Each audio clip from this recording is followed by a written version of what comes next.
Hi, I'm George, and in this video I'm going to show you a couple of easy stretches to do for your feet.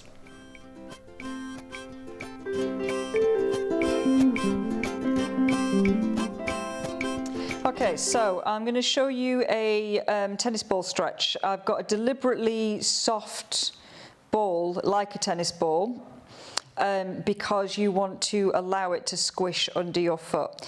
And what I'm going to do is I'm going to sort of stand over the ball,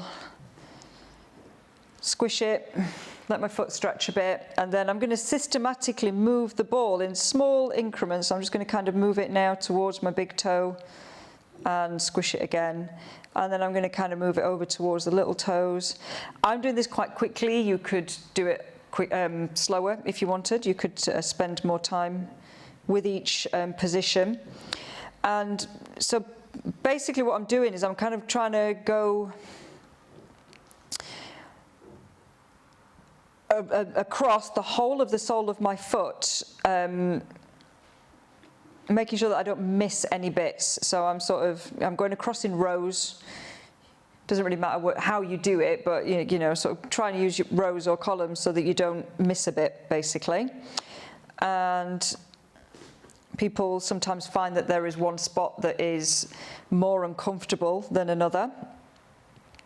Well, I'm not rolling my foot, so it's very different to, you know, a lot of people say, oh yeah, I use a lacrosse ball or I use a spiky ball and I roll my foot. And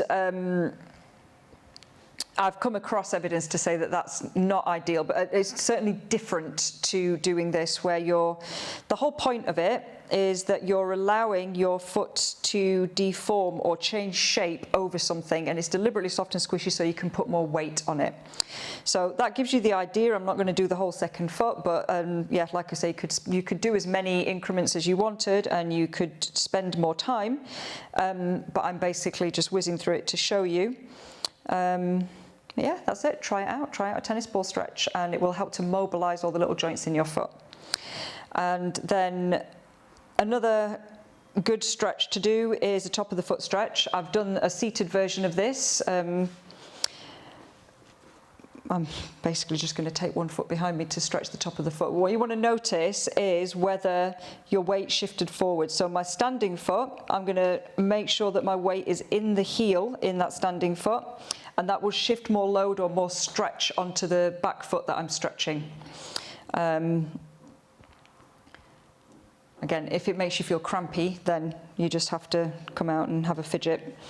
But yeah, just to show you again on the other foot. So when I step my foot back, I generally find that my hips have shifted. So I check in as to whether I can let my weight shift back and in a little bit, so I'm stood properly on the standing foot. If you hold this for a little while, you'll find the standing leg gets a bit of a workout as well, because you're essentially balancing.